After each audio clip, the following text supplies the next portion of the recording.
de decidir quién sí y quién no obtiene un registro sindical, quién conviene y quién no conviene, a quién fortalezco, a quién debilito, sino que realmente sea una garantía de acceso a un derecho que es la organización.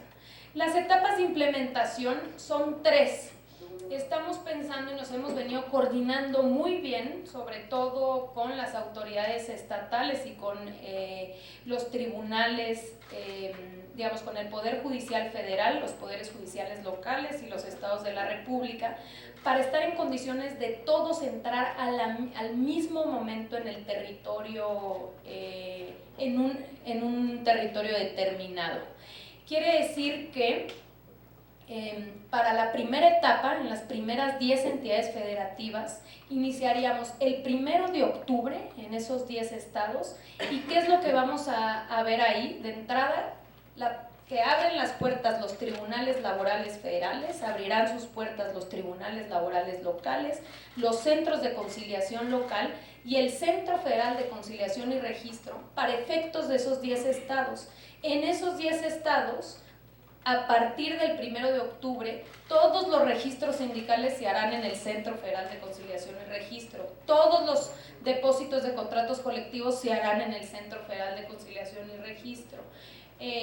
Toda la conflictiva laboral se llevará a cabo en los tribunales. Es decir, en su conjunto, todo el modelo laboral se implementa en esos 10 estados en la primera etapa.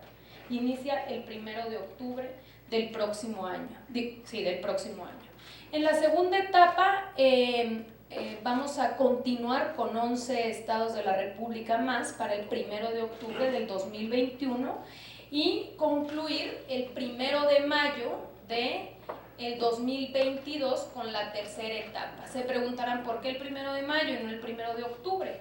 Porque el 1 de mayo, que se aprobó la Ley Federal de Trabajo, se publicó y se dio un plazo máximo de 3 años para operar los tribunales laborales locales.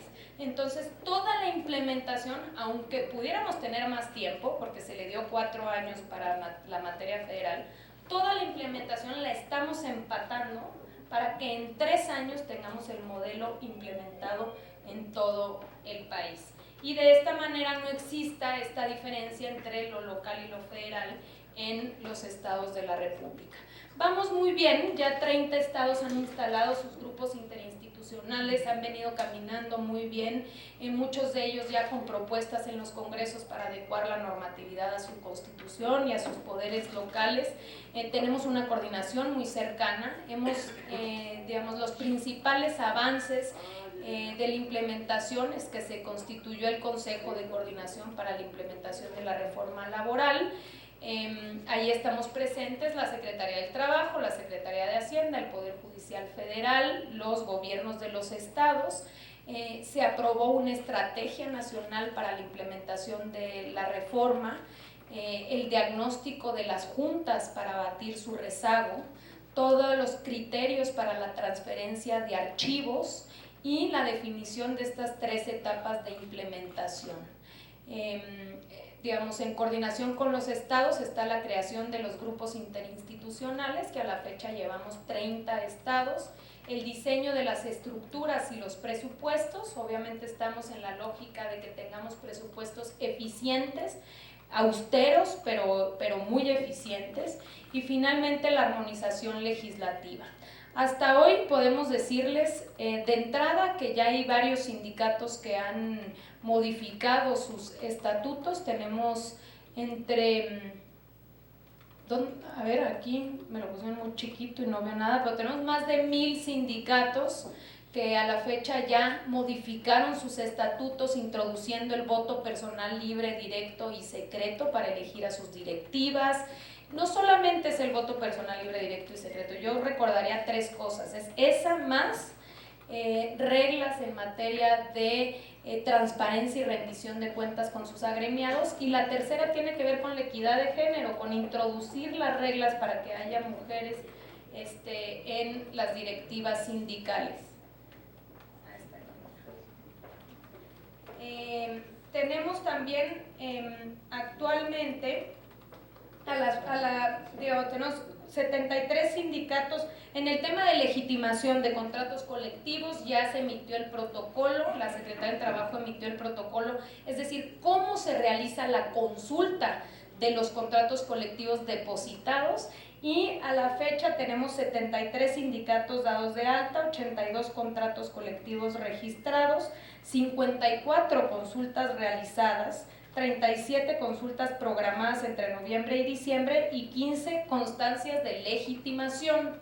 Entonces es un procedimiento que ya inició.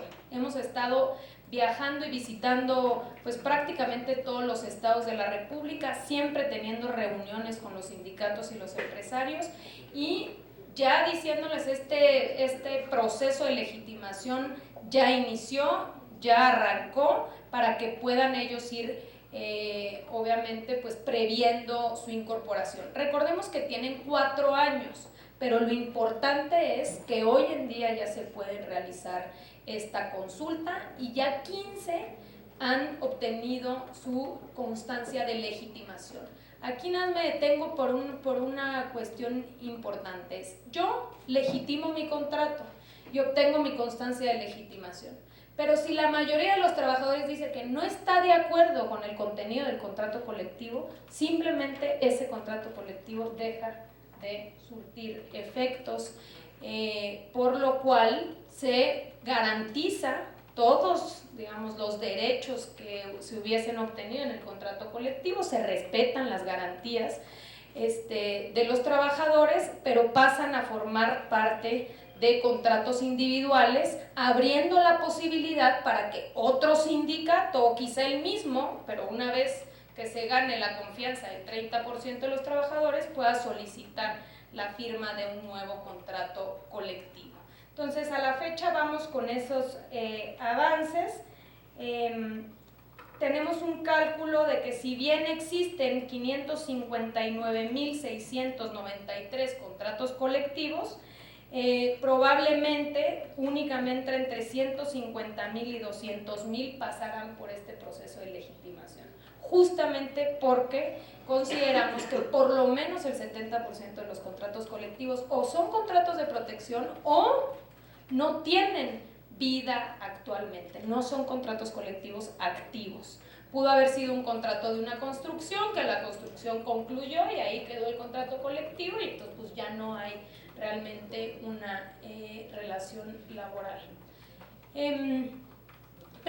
Aquí están los centros, digamos, el presupuesto, ¿no? Como ustedes saben, uno de los temas tenía que ver con el presupuesto necesario para la implementación de la reforma. Ya aprobado el presupuesto, podemos decirles que se prevé o existe, ¿no?, el presupuesto suficiente para la primera etapa de la implementación de la reforma, 1.400 millones distribuidos para la creación de los tribunales federales, para la creación de los tribunales laborales locales, para el Centro Federal de Conciliación y Registro, los centros de conciliación, y lo que implica para la Secretaría del Trabajo en términos de mayor número de inspectores o verificadores y todos los recursos necesarios para la capacitación de los nuevos operadores. Me voy un poquito más rápido con los dos últimos temas. Lo primero pues tiene que ver con el objetivo de la recuperación del salario mínimo. Yo sé que también ha sido una de las principales preocupaciones de ustedes. Como ustedes saben, la pérdida del poder adquisitivo del salario mínimo pues tuvo una caída dramática en el periodo neoliberal. Aquí podemos ver, ya está la gráfica de lo que vino sucediendo y cómo es a partir de ahora que iniciamos con una recuperación responsable, paulatina, pero decidida. Pasando de este año 100% en la frontera y 16% a nivel general. Aquí pueden ver esta curva, ¿no?, de cómo inicia a ascender por una política que, hay que decirlo aquí también, ha sido consensada con el sector empresarial y con los sectores obreros. Los representantes de los trabajadores, por unanimidad, se logró en un consenso decir, pues ya no da más una política de contención salarial. Aquí está el salario de los trabajadores ante el IMSS, ¿no? Aquí podemos ver, déjenme aquí lo voy a ver acá, esto es más fácil, ¿no? El salario promedio de los trabajadores, es decir, aquí lo que queremos decirles es el salario mínimo impacta no solamente en el salario mínimo, sino ha impactado en el salario general. El salario promedio de los trabajadores asegurados al IMSS ha aumentado a consecuencia del incremento nominal del salario mínimo del 100% en la zona libre de la frontera norte y 16% en el resto del país. De diciembre de 2018 a enero de 2019, el salario promedio para el total de asegurados en el IMSS pasó, fíjense, en la zona libre de la frontera norte de 10.374 a 11.257, es decir, se incrementó en 8.5%. En el resto del país, de 10.474 a 10.953, se incrementó en 4.5%. Es decir, la política de salarios mínimos ha impactado en la percepción o el salario general de los mexicanos. Hay una disminución en la pobreza laboral. Aquí está, el aumento benefició a quienes menos ganan, lo que contribuyó para que la tasa de pobreza laboral nacional disminuyera. En lo que va del año, esta pasó de 39.8 a 38.5%, lo que significa que 1.2 millones de mexicanos han salido de la pobreza laboral. Crecimiento del empleo y el salario promedio. Esto es interesante porque, como pueden ver, aquí pusimos ciudades de la frontera norte, es decir, donde el salario mínimo se duplicó. Entonces, en la zona libre de la frontera norte, donde el incremento del salario fue del 100%, se tienen aumentos en el empleo y en el salario promedio de los trabajadores. En 7 de las 8 ciudades principales de la zona libre de la frontera norte, el incremento del empleo es positivo, aun cuando el incremento salarial ha sido mucho mayor que en el resto del país.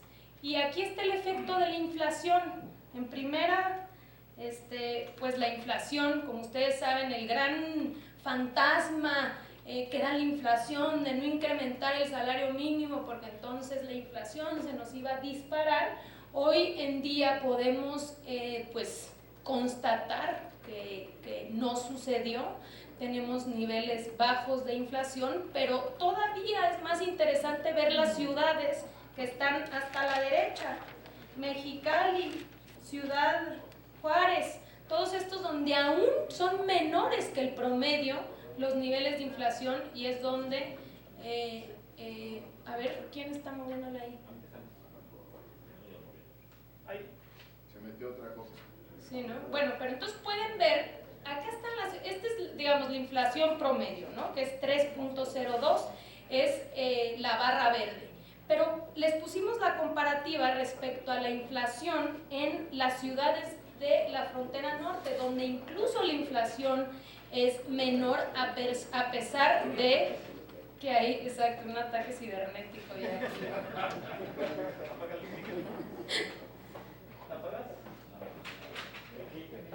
No es acá, porque yo no estoy...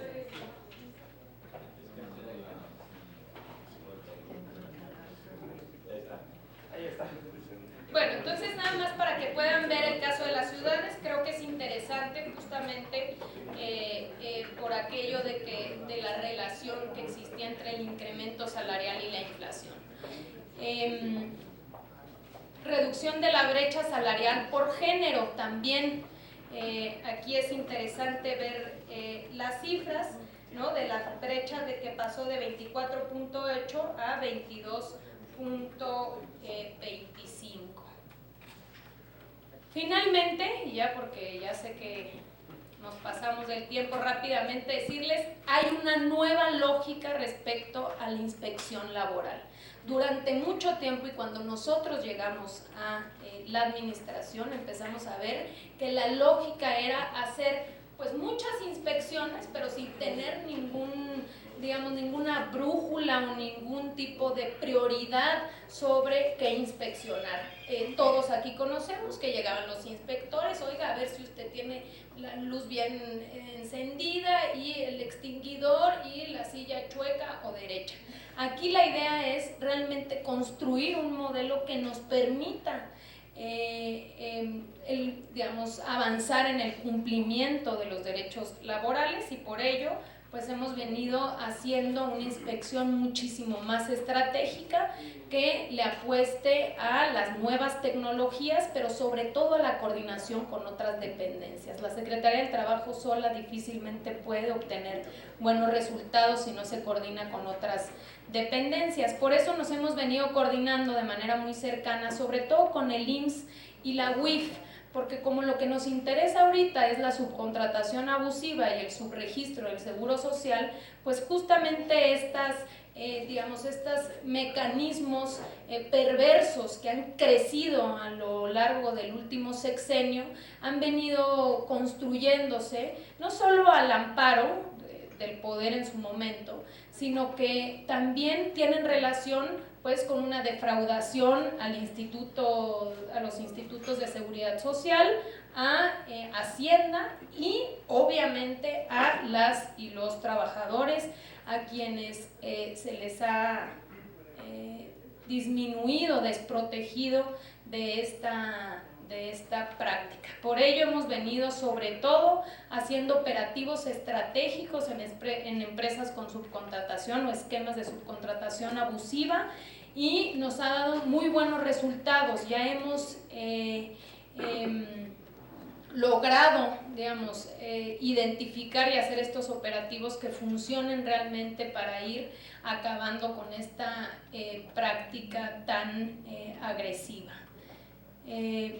Pues concluiríamos ahí, a reserva de darles mayor detalles de todas estas acciones, decirles que el próximo año la idea es seguir con estos objetivos, seguir con Jóvenes Construyendo el Futuro, seguir por una política de recuperación de salario mínimo, seguir con la implementación de la reforma laboral y seguir con el combate frontal a estos esquemas abusivos, sobre todo de subcontratación y de subregistro en el Seguro Social.